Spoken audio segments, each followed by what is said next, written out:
SSC GD 2022, SSC CGL 2022 या SSC CHSL का भी फॉर्म हो रहा है, एमटीएस 2022 के सभी स्टूडेंट्स फॉर्म रहा है। सभी स्टूडेंट्स इस वीडियो को ध्यान से देखें क्योंकि यहाँ पर मैं एप्लीकेशन फॉर्म में होने वाली छोटी छोटी सी मिस्टेक को मैं बताने वाला हूँ, क्योंकि एसएससी स्टेनो 2022 के फॉर्म में बहुत से ऐसे स्टूडेंट्स के फॉर्म रिजेक्ट हुए। तो क्या आपका फॉर्म अगर आपने गलती करी तो रिजेक्ट हो सकता है या नहीं हो सकता है, तो इस बारे में मैं आपको बताऊंगा। जो आप माइनर मिस्टेक्स करते हो, लगातार आप पूछते रहते हो, ध्यान से सभी देखेगा। बाकी इस वीडियो को ज़्यादा से ज़्यादा यार शेयर करना, क्योंकि बाकी सभी स्टूडेंट्स के भी सेम डाउट होते हैं और उनको भी कहीं न कहीं ये सारी चीज़ें क्लियर हो सके कि अगर मैंने ये गलती करी है तो इससे मेरा जो एप्लीकेशन है वो रिजेक्ट होगा या एक्सेप्ट होगा। ठीक है, तो बात करते हैं सबसे पहली कंडीशन। सबसे पहली कंडीशन वो आती है कि भाई देखो, सबसे पहले स्टार्ट करते हैं तो आपका क्या रहता है कि रजिस्ट्रेशन फॉर्म जो होता है वो ऑलरेडी फिलअप होता है।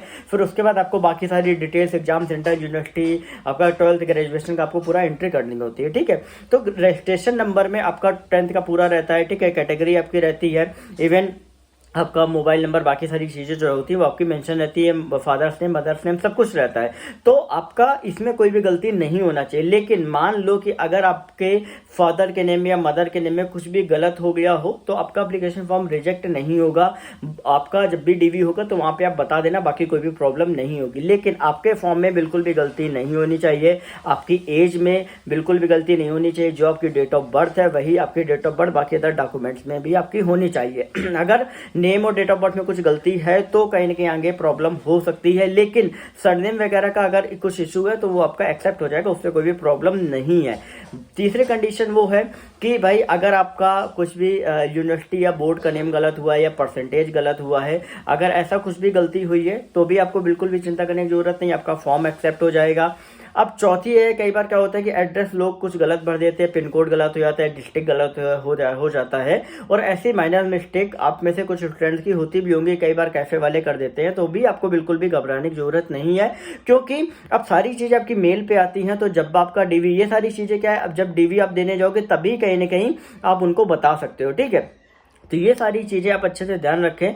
अब रिजेक्ट किन किन कंडीशंस पे हो सकता है। ठीक है, रिजेक्ट आपकी पहली कंडीशन ये है कि फोटो आपकी बिल्कुल क्लियर लगी होनी चाहिए, सिग्नेचर आपकी बिल्कुल क्लियर। अब कैसे क्या, जब आप प्रिंट आउट जब आप फोटो अपलोड करते हो ना, फोटो जब अपलोड करो तो उसमें सामने दिखता है कि भाई फोटो ऐसे ही अपलोड है। ठीक है, सिग्नेचर देखोगे, सिग्नेचर भी आपको क्लियर समझ में आएगी। ठीक है, तो फोटो और सिग्नेचर बिल्कुल क्लियर समझ में आनी चाहिए। जब आप प्रिंट आउट भी निकाल रहे हो तब भी समझ में आनी चाहिए। कुछ भी ऐसा ना हो कि नहीं यहाँ सिग्नेचर जो है एकदम से छोटी हो गई या फोटो एकदम से छोटी हो गई या फोटो का बैकग्राउंड जो है वो आपका नेचुरल बैकग्राउंड है, अलग बैकग्राउंड है, वो ऐसा नहीं होना चाहिए। हाँ, अभी कुछ ऐसा इशू आया है कि गॉगल्स वगैरह का, हालांकि गॉगल्स वगैरह नहीं, लेकिन जिन्होंने स्पेक्स लगाए हैं मेरे हिसाब से उनका इशू नहीं आना चाहिए। लेकिन अगर मे भी कुछ ऐसा आया है तो उनका जो एप्लीकेशन है वो आपका एक्सेप्ट हो जाए। कुछ ना कुछ आपकी टेक्निकल जो एरर है वो एसएससी के फॉर्म में आई है। हालांकि वो आपके जब तक सीजीएल 2022 और जीडी 2022 का एप्लीकेशन स्टेटस आएगा तब तक ये सारी कमियां जो है वो दूर हो जाएंगी। ठीक है, लेकिन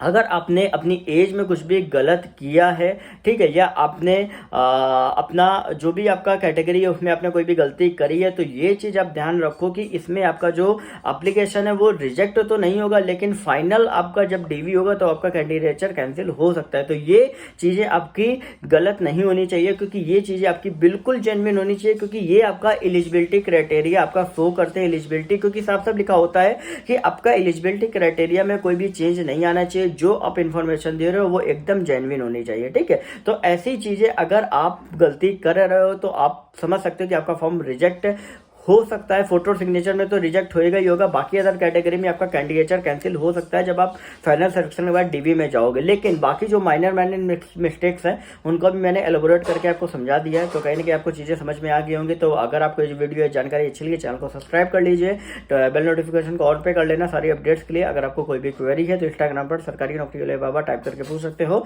टेलीग्राम ग्रुप को ज्वाइन करो, लिंक डिस्क्रिप्शन में दिए गए। ओके।